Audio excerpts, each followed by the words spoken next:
আমরা যেমনটি আলোচনা করছিলাম যে আসলে ত্বকের ক্যান্সার যখন হয়, আপনি বলছিলেন যখন খুব অ্যাডভান্স লেভেলে চলে যায় তখন দেখা যায় যে সেটি ছড়িয়ে যায় এবং ট্রিটমেন্ট প্রোটোকলটা একটু ভিন্ন রকম হয়ে থাকে। আরেকটু জানতে চাই সেই সম্পর্কে। আবার অনেক সময় আমি যেরকম বলছিলাম যে অনেক ক্ষেত্রে দেখা যায় ড্রেনিং লিম্ফ নোডগুলো ডিসেকশন করা লাগে, আবার অনেক ক্ষেত্রে শুধুমাত্র লোকাল বা ড্রেনিং লিম্ফ নোড না, এটা দূরবর্তী অঞ্চলে যেমন লাংসে, বোনসে, স্ক্যাল্পে, ব্রেইনে বিভিন্ন জায়গায় মেটাস্ট্যাসিস হয়ে যায়, অর্থাৎ দূরবর্তী এলাকাতেও ক্যান্সারটা ছড়িয়ে গেছে। সেই ক্ষেত্রে কিন্তু ক্যান্সার মুক্ত করা সম্ভব হয় না কোনোভাবেই।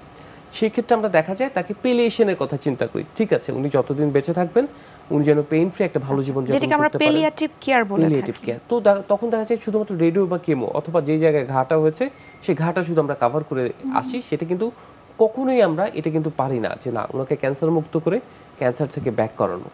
তাই এই টাইমিংটা খুব বেশি জরুরি ত্বকের ক্যান্সারের ক্ষেত্রে। ত্বকের ক্যান্সার কিন্তু সম্পূর্ণ নিরাময়যোগ্য যদি তার ঠিক সময়ে ঠিক চিকিৎসকের কাছে যায়। অনেক সময় দেখা যায় যে বিভিন্ন ধরনের বিজ্ঞাপনে, সেটা সোশ্যাল মিডিয়া হোক বা বিভিন্ন পোস্টার বিজ্ঞাপনেও আমরা দেখে থাকি যে বিভিন্ন ধরনের স্কিন ব্রাইটেনিং ক্রিম ইউজ করা হয় অথবা অনেকে লেজার ট্রিটমেন্ট করে থাকে। তো আমরা যতটুকু জানি বা শুনে থাকি যে এই ধরনের ট্রিটমেন্ট নেওয়ার পরে বা এই ধরনের প্রোডাক্ট ইউজ করার কারণে অনেক সময় দেখা যায় ত্বকের ক্যান্সার হতে পারে। এটি কি আসলে কোনো মিসকনসেপশন কিনা বা এর সায়েন্টিফিক ব্যাখ্যা আছে কিনা? আচ্ছা, আমি একটু ব্যাখ্যাগুলো দেওয়ার চেষ্টা করি। প্রথম কথা যে লেজারের কথাটা বললেন, আমার জানা মতে লেজারের কারণে ক্যান্সার হওয়ার কোনো সুযোগ নাই। এখন আবার নাই বলাটাও খুব কঠিন, কারণ ধরেন আপনি লেজার নেন, লেজার নিয়ে সেই লেজার করার পরে আপনি রাস্তায় রাস্তায় রোদে ঘুরেন।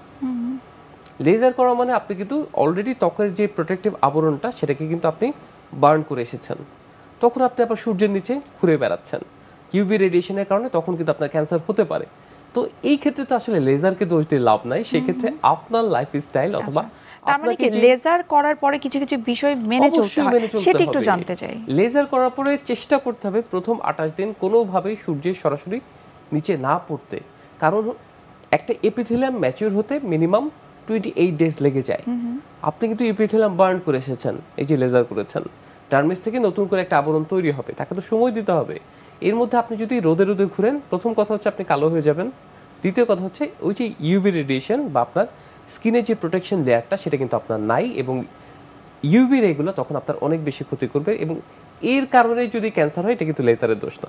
আচ্ছা, কারণ আপনি নিয়ম মানেননি দেখেই হয়তো আপনি ঝুঁকিতে পড়েছেন, এটা আসলে লেজারের দোষ না।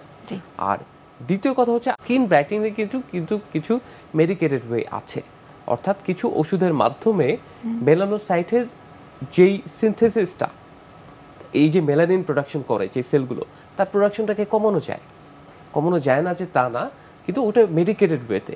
আর আপনি যেটা বললেন যে বাজারে খুব প্রচলিত কিছু ক্রিমের কথা বললেন, আসলে এগুলোকে আমরা ডিব্বা ক্রিম বলে থাকি। ডিব্বা ক্রিমগুলোতে বেসিক্যালি যেটা ব্যবহার করা হয় সেটা হচ্ছে মৃদু মাত্রায় স্টেরয়েড ব্যবহার করা হয়। এখন স্টেরয়েডের প্রবলেমটা কি? স্টেরয়েড আসলে আমরা যদি এক কথায় জানি এটি আসলে ত্বকের জন্য ভালো কি মন্দ? হ্যাঁ, আসলে এক কথায় বলাটা কঠিন, কারণ স্টেরয়েড তো খারাপ কিছু না। আপনার অনেক স্কিনের প্রয়োজনীয়তা আপনি স্টেরয়েড ব্যবহার করেন, সেটাই যখন আপনি মুরগির মতো প্রতিদিন ব্যবহার করা শুরু করলেন তখন সেটা খারাপ। তখন আপনার সেই ডার্মেজটাকে থিন করে দিবে, এবং তখন দেখা যাবে আপনার স্কিনের যে প্রোটেক্টিভ যেই ব্যাপারগুলো, তখন অল্পতেই ট্রমা হবে, অল্পতেই আপনার ক্যান্সারের ঝুঁকিটা বেড়ে যায়। তাই সরাসরি আপনি স্টেরয়েডকে খারাপ বলতে পারেন না, সেটা যদি নিয়ম বহির্ভূত ব্যবহার করে থাকেন সেক্ষেত্রে একটা। এবং সেই সাথে আমার মনে হয় যে স্কিন বিশেষজ্ঞ যারা রয়েছে তাদের সাথে পরামর্শ করে ব্যবহার করা উচিত।